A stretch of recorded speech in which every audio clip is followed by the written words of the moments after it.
there.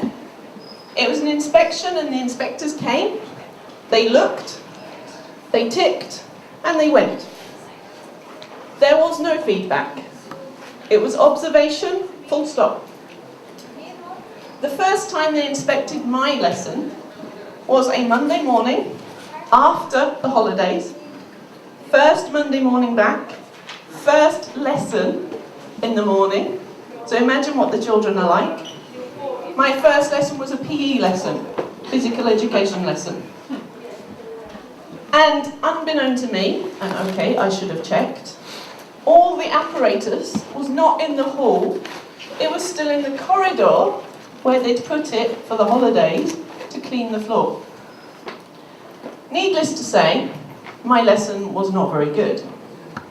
I knew it was not very good. It didn't go as my plan was suggesting. The children were all over the place because it was first day back. They'd just seen their friends. But the inspectors came, they watched, and they went.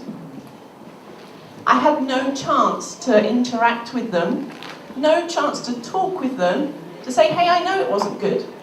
This is why it wasn't good, blah, blah, blah, blah, blah, blah, blah. Right, there's none of that interaction there. And I think that is one thing that is absolutely essential in observation and feedback. And so it's out of my experience that I became more and more interested in how can we do it properly, how can we do it successfully.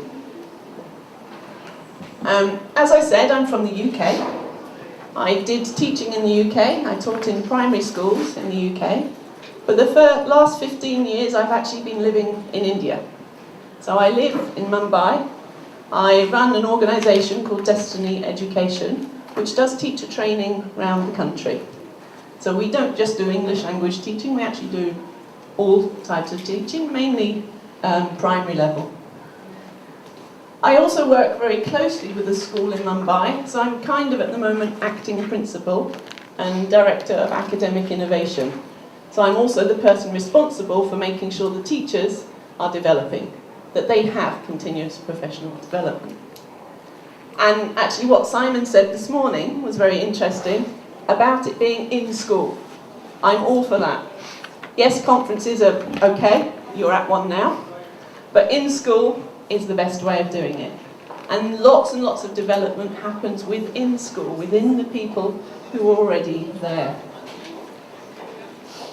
As part of Destiny Education, we run I'm not sure what you'd call it, something called TEST, which stands for Total Evaluation School Transformation, which means we go into schools and we basically do an evaluation of the school. Included in that is observation and feedback of the teachers, so that we get a baseline level of where the teachers are at, put it into the school development plan, and then help them develop their school. So that's one of the things we do at Destiny.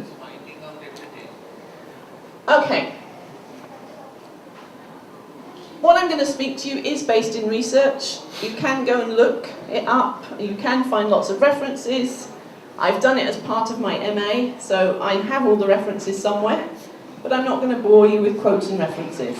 All right, this is going to be very practical, very relevant to you in school. How many of you have been observed teaching? Most of you.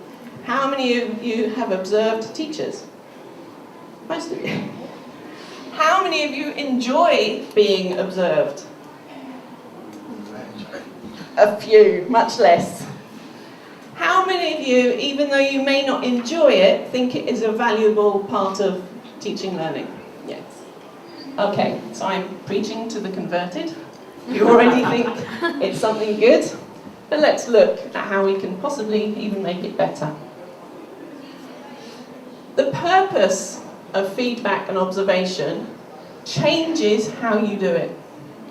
Okay, it can either be for development or it can be for appraisal.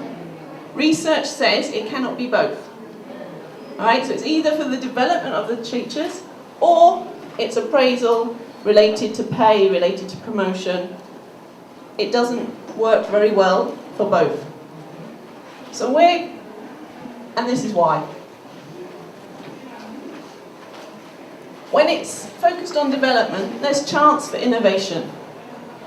When it's focused on appraisal, the teachers tend not to take risks.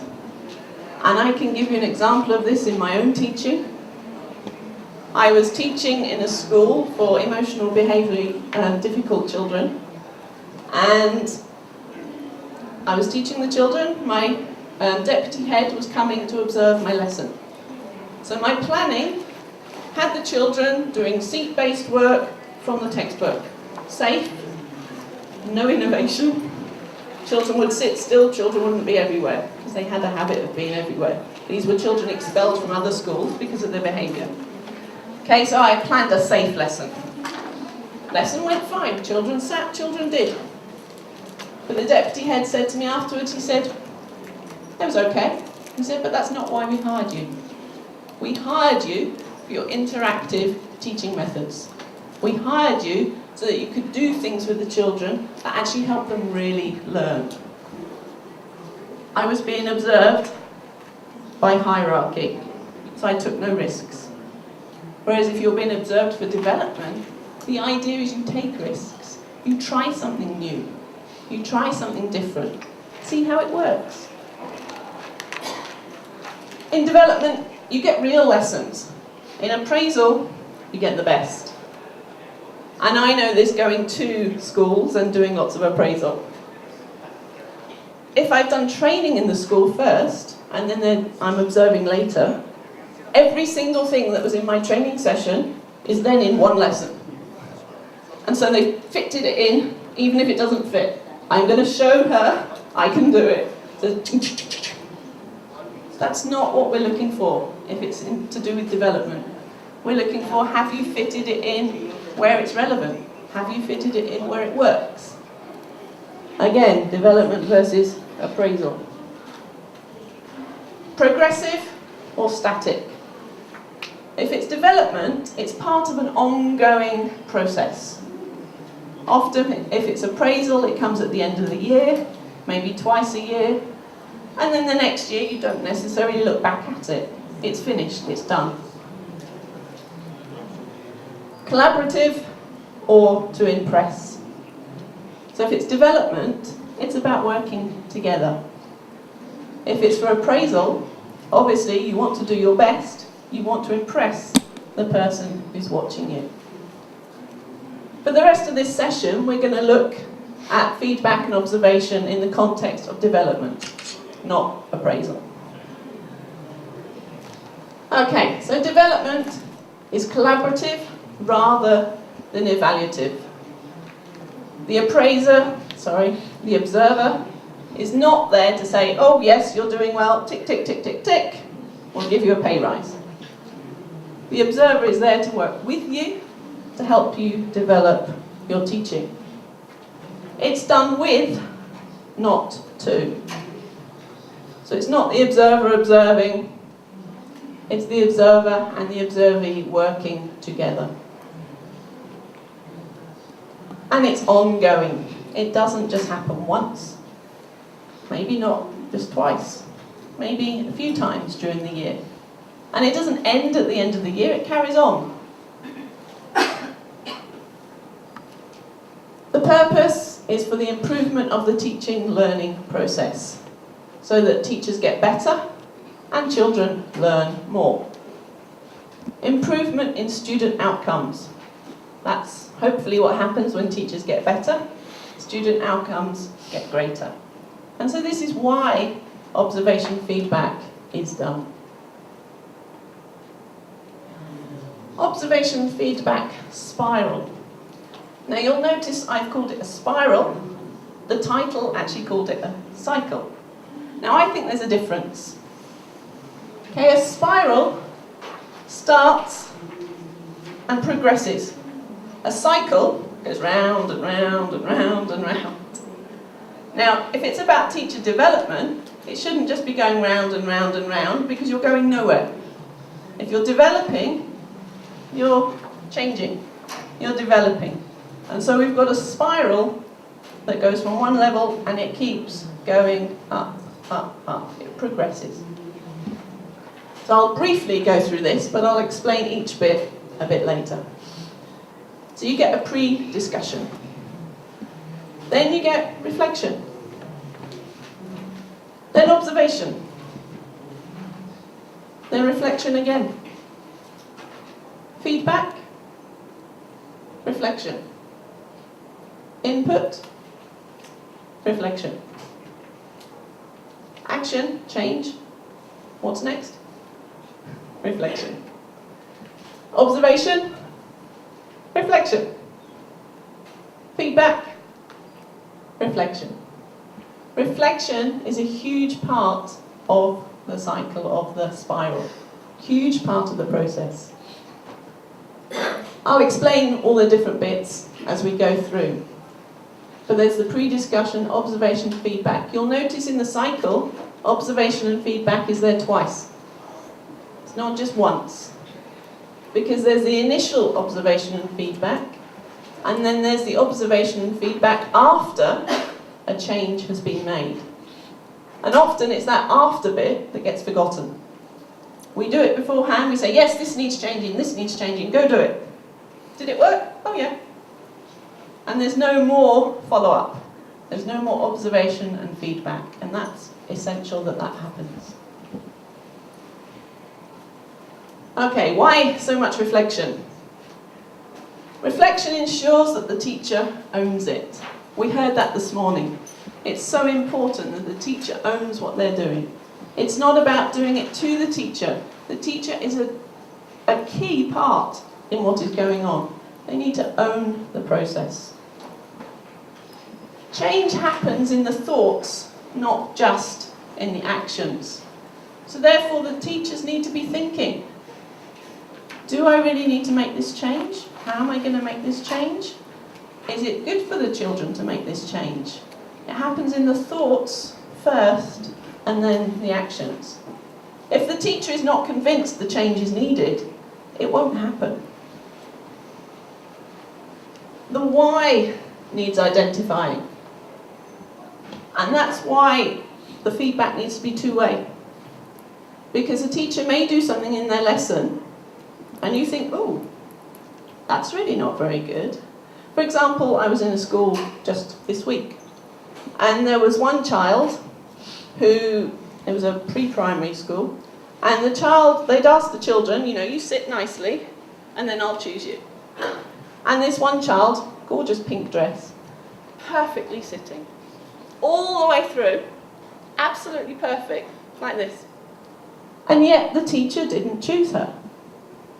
And I'm thinking, hang on, you've said if you sit properly, I'll choose you. And she's sitting there. I'm thinking, why is she not being chosen? Now I could have gone to the feedback and said, you didn't choose her. Why didn't you choose her?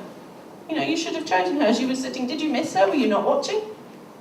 But I said to the teacher, I noticed she was sitting and yet you didn't choose her.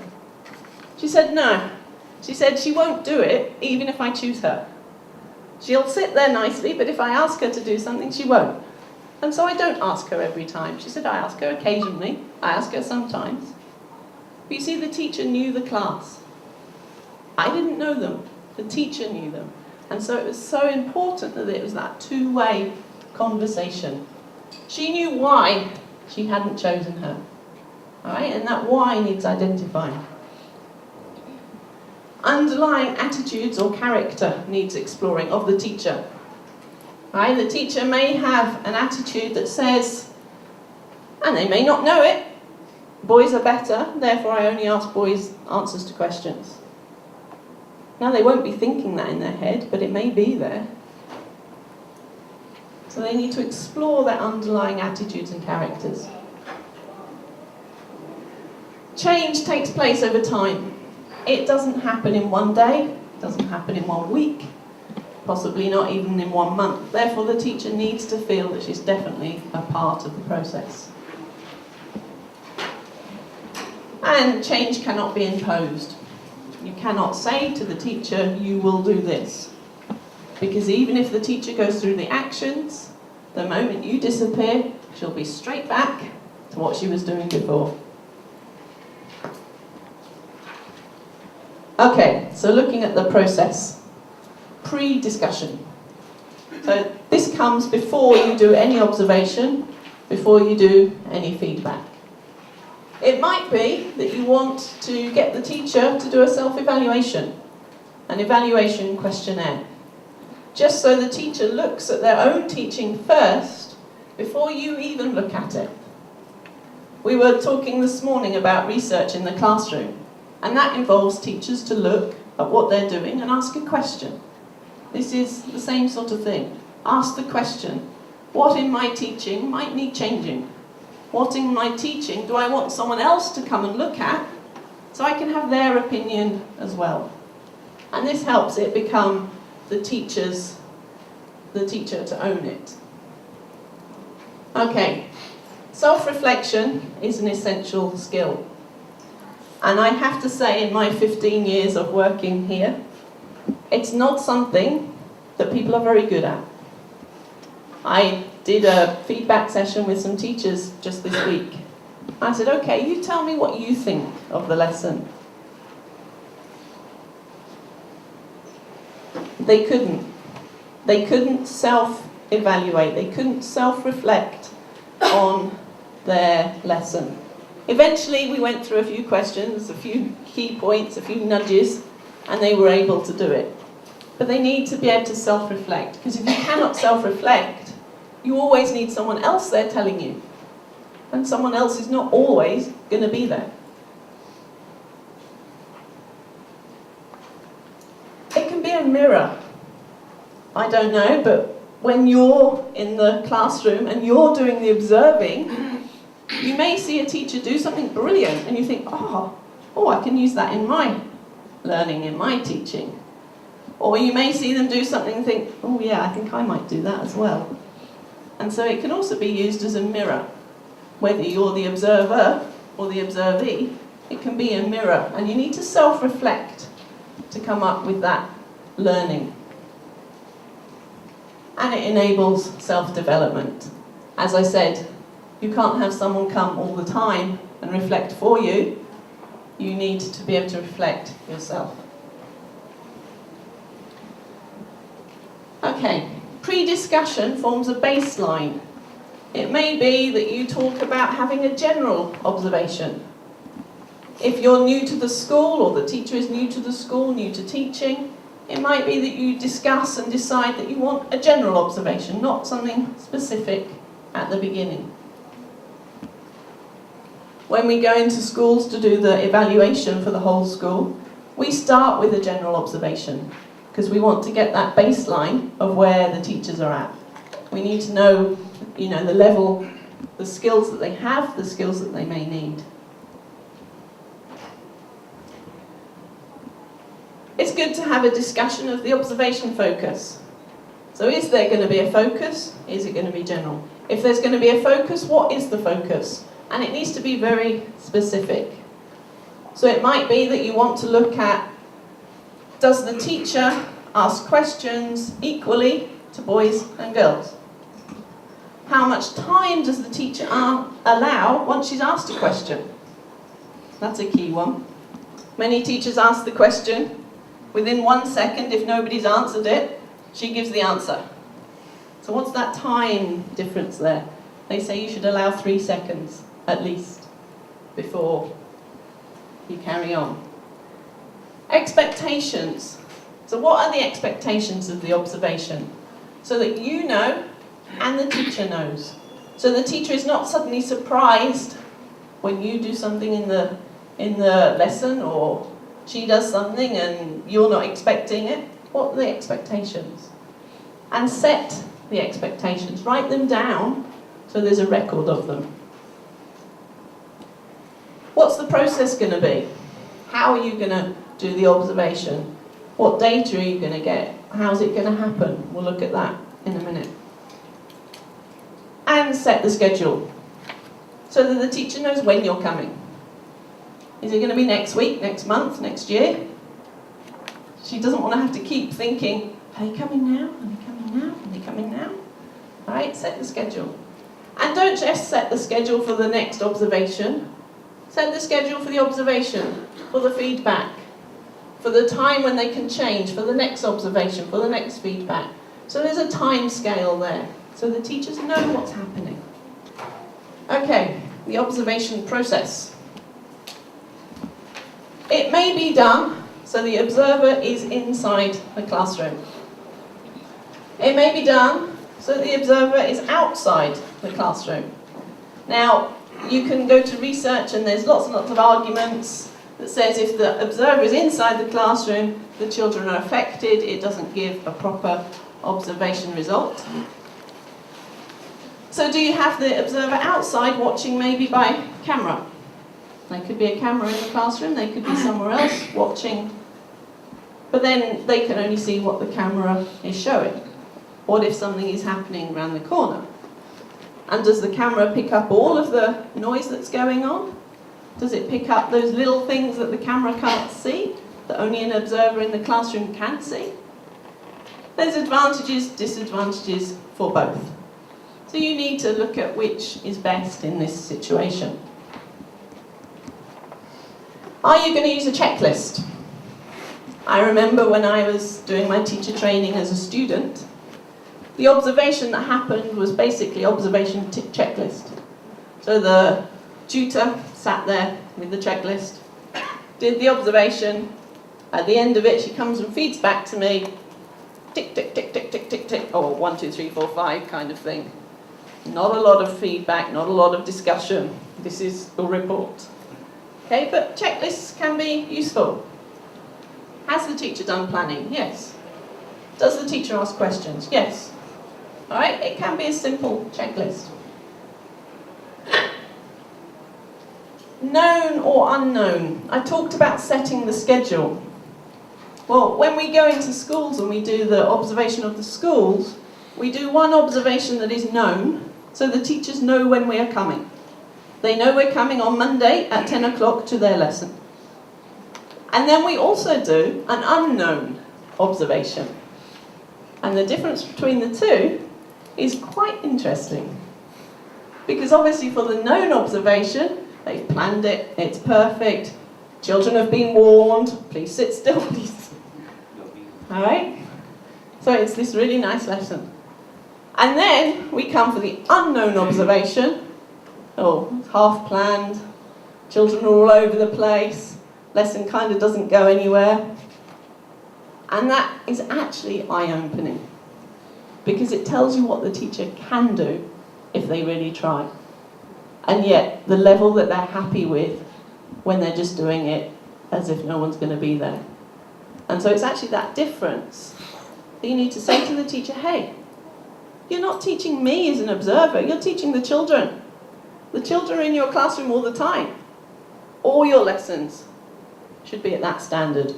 All your lessons should be planned. All your lessons should be thought about. And so it's quite interesting doing an unknown and a known observation.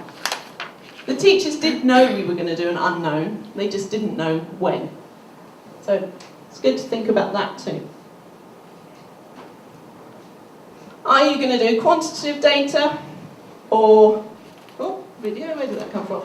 Qualitative data. We're not going to go into that now, that's a whole big, another session. But is it going to be numbers or is it going to be more what you can see? Do you want to take a video?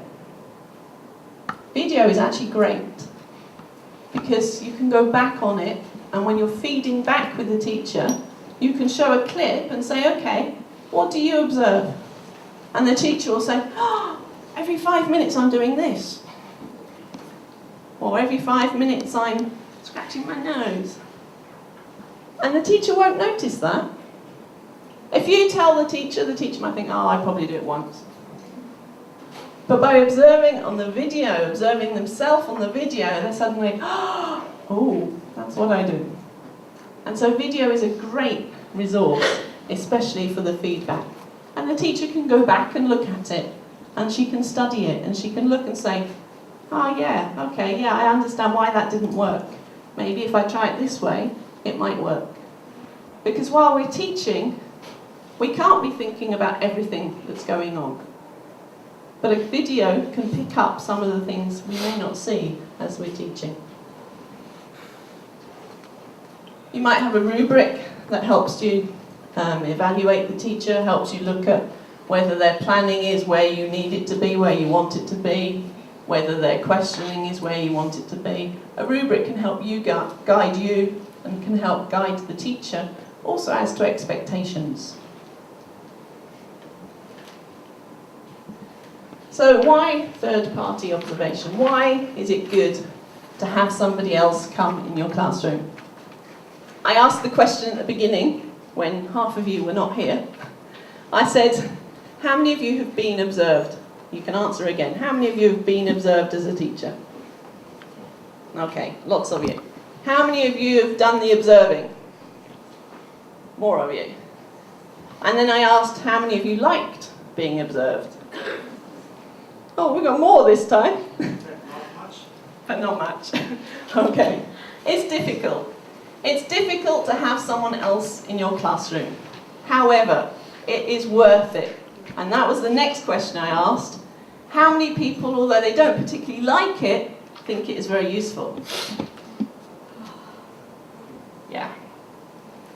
So having another person in your classroom helps with additional viewpoints. They can see things that you don't necessarily see. It can be confirming. It might be that you thought, I think that this child, that he can't sit still, and I think it's because he needs to have something in his hands. Now you can have that hypothesis. If you get another teacher come in and observe, they can very clearly spend the time watching that child and say, okay, yeah, when he had something in his hands, he was occupied. When he didn't, he was all over the place. And so a third-party observer can come and do a very specific observation if it's needed. And so it's very useful. That person would then confirm that the teacher's thinking was correct. And then that would lead to change, it would lead to helping that child. It also gives a greater understanding for the person doing the observing. The person doing the observing, although we're saying it's not for appraisal, is often your line manager, your supervisor, your coordinator, is often someone above you. They need to understand your classroom. For example, if that child is in your classroom who cannot sit still, who's all over the place, your supervisor may get complaints, I don't know, may look in the classroom window and see this child running around. Well, if they come and sit in your classroom, observe what you're doing and say, okay, you're doing everything you can. It's not like you're just ignoring the child, you're doing everything you can. And so there's a greater understanding of what's really going on. And that's so important in order to build, in order to move forward. Hopefully, it builds positive, supportive, mutual trust. You're aiming for the same thing. You're walking in the same direction. Now, I've talked about it being from a supervisor to a teacher, but it can, of course, be peer-to-peer. So it can be teachers observing teachers.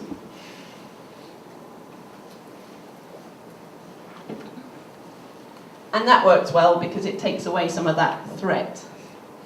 And teacher to teacher, you can learn a huge amount by doing that. But we're not going to talk necessarily about that today.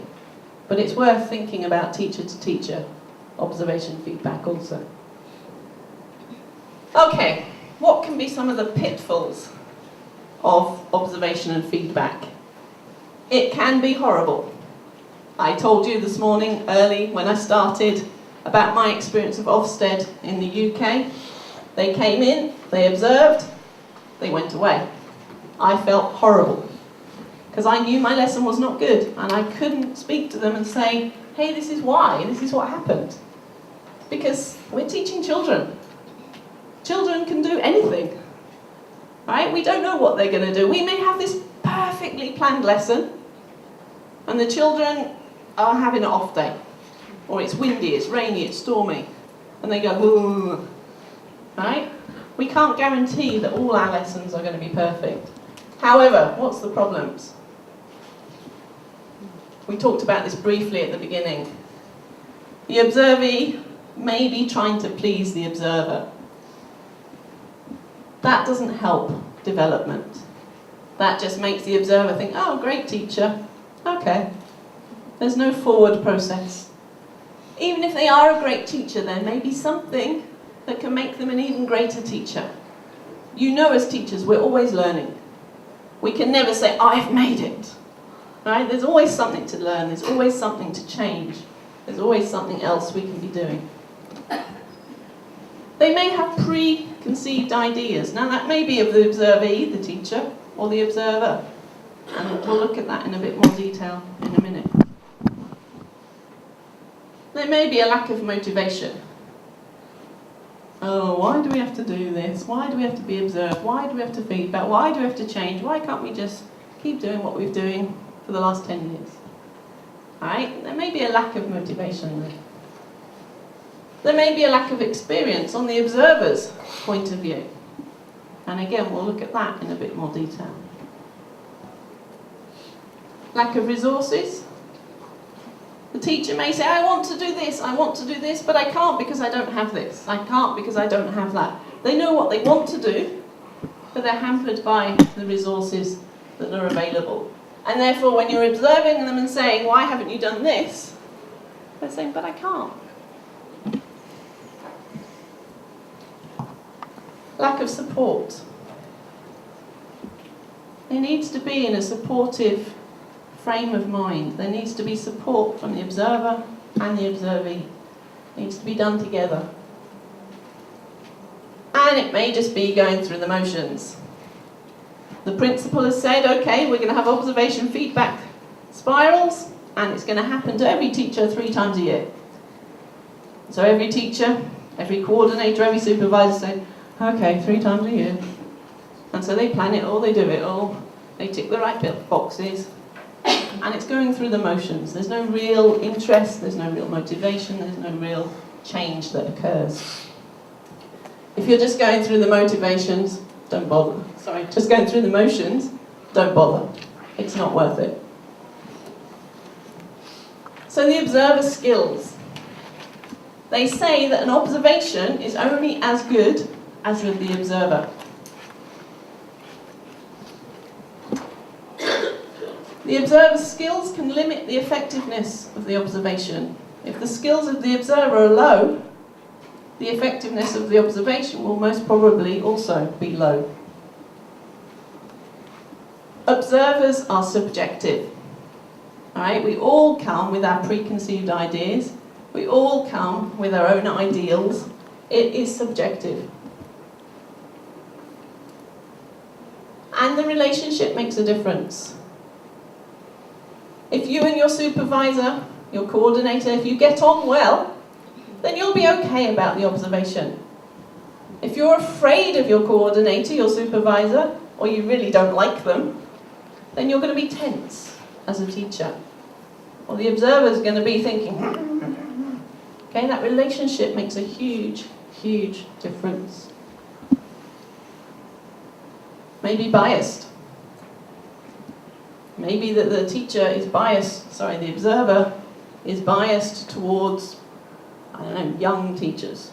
So they think young teachers teach better than older teachers. And so that bias will come through in the observation. Preconceived ideas of what's expected.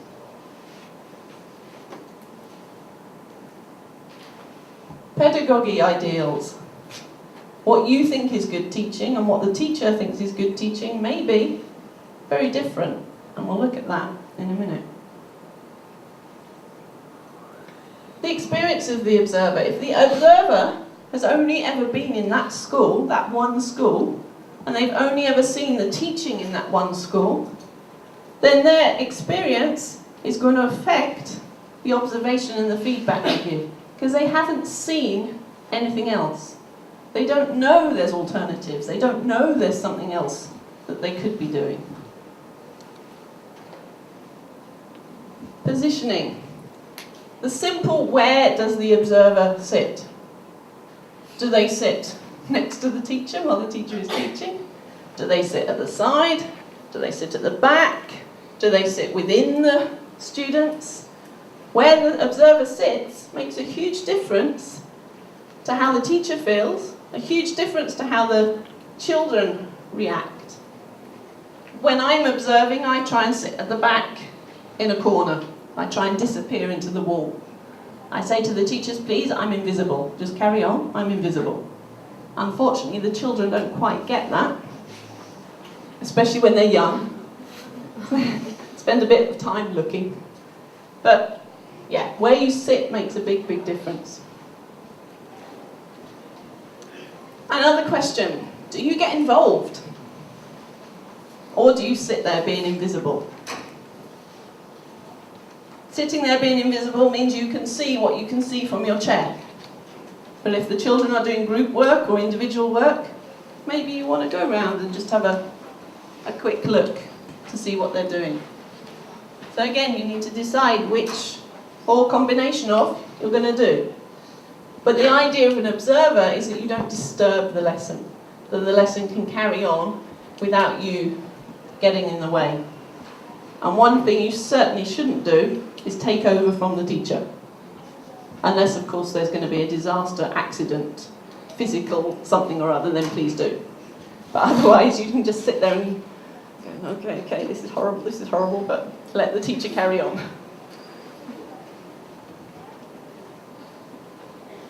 Expectations.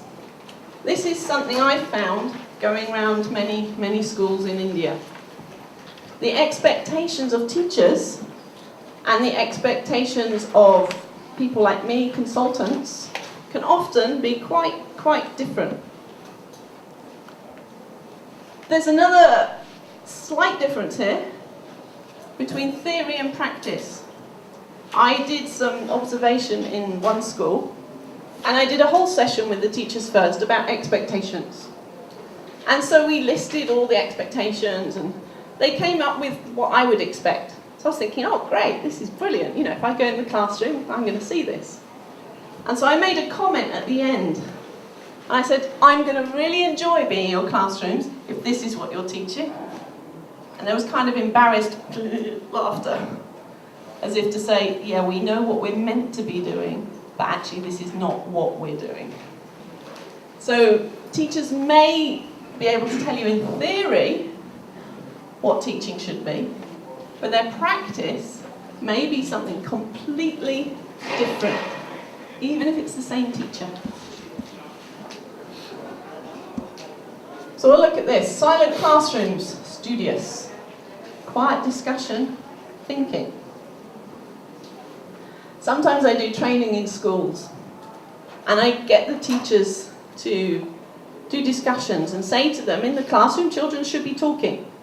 Should be directed, focused talking, but they should be talking, answering, asking questions, discussing in groups. And the teacher's like, yeah.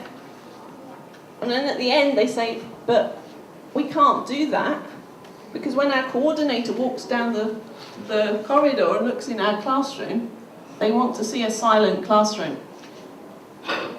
I'm like, I've just taught for an hour and you can't do it. But the coordinators need the same expectations as the teachers. Okay. Shouting, choral rote repetition, or own individual answers. Now, I'm not saying it's always one or the other, all right? There's place for each of these, but what's your expectation in the classroom in general? No movement, controlled movement. Individual work, group work. Perfect answers first time. Trial and trying. This is often a key one. We expect the children to put their hands up and say the right answer immediately. And therefore only about 5 of the children ever put their hands up, because the rest of them aren't quite sure. But if we give them a chance to put their hand up and try, it doesn't matter if it's wrong, you try, then we'll have far more children answering questions. Is it about the product or the process? Is it a written assignment, or are there a variety of assignment types? Again, working in a school as the acting principal, parents want it written down. Parents want to see the writing. But is writing the only way of showing a child knows something? No, it's not. Teacher input, student input or inquiry. Classroom controlled by fear, or a class controlled by respect? Teachers shouting, or voice modulation? Now, if you've got a teacher whose expectations are all down the left side, and an observer whose expectations are all down the right side, you're going to get a very big disconnect when the observation happens. Right? Expectations need to be the same. And that's why in the pre-discussion, you talk about expectations, specifically.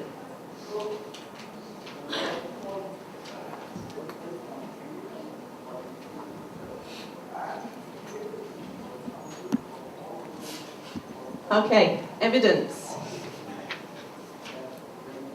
Evidence must be confidential. Right? Any observation sheets, any discussions must be confidential. And when you have that pre-discussion with the teacher, you say, only I will see this, only you will see it, and maybe the principal. But the teacher needs to know who these papers are going to, who's going to see this evidence. Right? You can't have an observation, write it all down, and then pass it around the staff room. Okay? It's got to be confidential. It may be a video, it may be written, it may be photos. Whatever it is, keep it confidential. And make sure the teacher also has a copy of it. So it's not just you as an observer, the teacher also has a copy. Because they can go back and look at it. They can go back over it and they can reflect. Okay, ineffective feedback is delayed. You need to give feedback very, very quickly. It's rushed, so you do it in 5 minutes, there's no time for two-way. It's negative. It's one way. You're giving the feedback, the teacher is saying nothing. There's too much. You tell them this needs changing. And the teacher goes, I can't change that. And it's impossible to change. You cannot feed back and say this needs changing if it cannot be changed. Okay, effective feedback. Ideally within 48 hours. There needs to be a relationship between the observer and the observee. It needs to be supportive and developmental. It needs to encourage, praise, and motivate. It can have criticism, but it needs to be constructive criticism. So not you did this wrong, but I noticed this was not as good as it could be. Can you do it this way? There needs to be a balance between positives and constructive criticism. Ideally, more positives. And I'm sorry, I'm going to go through this pretty fast, okay, because we're going to run out of time. Two-way discussion. Please give the person who's been observed a chance to say why they did certain things. Ideally, ask them first. How do you feel the lesson went? What do you think could have been better? What do you think went wrong? Have a prompt discussion and allow the observee to comment. So make sure there's a feedback two-way. Try and keep the comments objective and impersonal. It's very difficult, but try not to say things like, I always see that you do this. And speak for yourself only. In this lesson, I saw. Not you always. Be specific. Give examples. I noticed that Dilip was sitting in his chair very nicely when he was counting the ice cream sticks from one bowl to the other. But when he had nothing in his hand, he was very restless and he was jumping around the classroom. Give very, very specific examples. Not just Dilip is a destructive child. That doesn't help anybody. Identify the issues for discussion and areas for development. Now you may identify 20, but please don't focus on 20. Look for solutions, tips and practical suggestions. So it's not enough just to say to the teacher, this needs changing, goodbye, go and do it. You can say, okay, we're agreeing this needs changing, how can we do it? What can we do? Let's look at tips, let's look at suggestions. Don't give them all the answers, but look with them. And there need to be specific, attainable, constructive, timely goals. Right? Things they can actually do. If you're the person who's been observed, make sure you clarify, check and summarise your understanding of the feedback. Because you may have heard the observer say something completely differently to what they actually said. You need to check that understanding. Otherwise the teacher, the observee, can go away and think, oh no, they thought it was an awful lesson. And that might not be what the observer was saying at all. Share your reaction to the feedback. Again, it's more of that two-way conversation. Think about how the feedback can impact your process, your practice. All right, the feedback's not the end. The feedback is the beginning of the next step. The feedback brings about change. The feedback brings about things that happen later. And take written notes. I found that when I do feedback with teachers, some of them just sit there, yeah, and then they go. And then if you say to them a couple of days later, what was it we discussed? Don't know. Alright, so I've taken to giving them a slip of paper that says these are your great points, these are the points that need looking at. And so they've got written feedback. It doesn't have to be a big report, just a piece of paper. Input.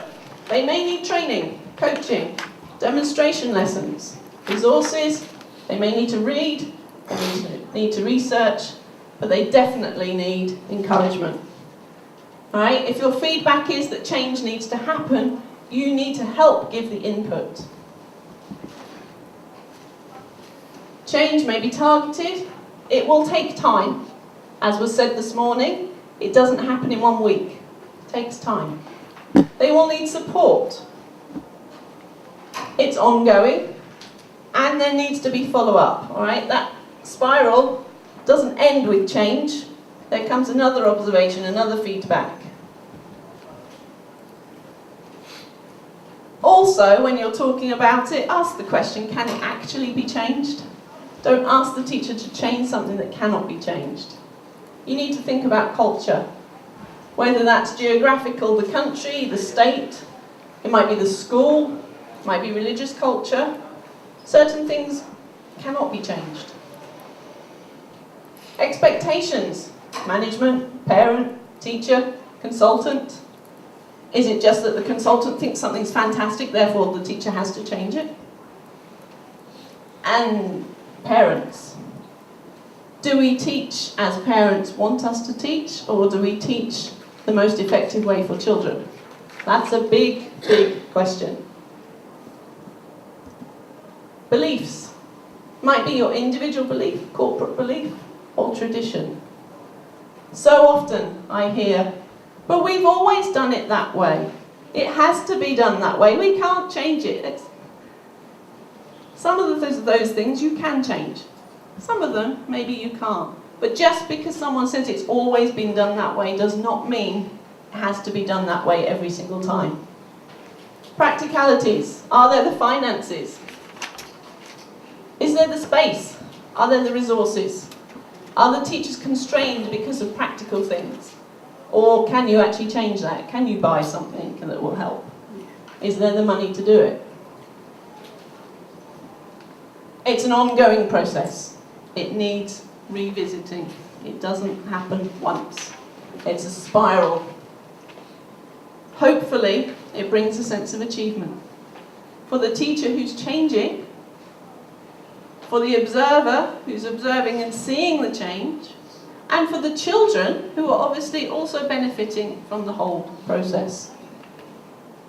There needs to be evidence, because that evidence over time says, this is where I started, this is where I am now.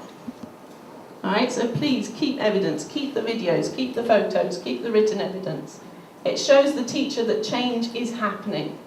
Because when change is slow, we often don't realise it's happened. And so it's good to look back and say, oh, yeah, it has happened.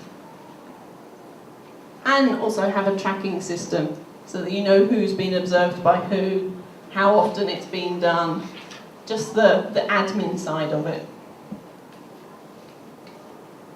So the outcomes are change over time, should be positive, there should be learning by all parties, not just the teacher. Hopefully it brings more motivation for more change, for more development, and there should be an improvement of standards. That's the whole reason for observation feedback, is so that there is an improvement of standards, not just in the teacher, but also in the children. Okay, we rushed the last bit. I'm sorry, but we're on time. Okay, thank you very much for listening. I am around for the 3 days, so if you want to come and talk to me at any point during the days, please come and talk to me. I'm happy to answer any extra questions you have or anything you want to know about what I do.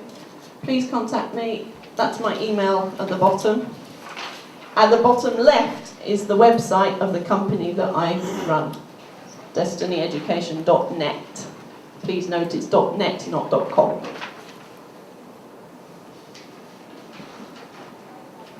And I hope you enjoy the rest of the time here. Thank you.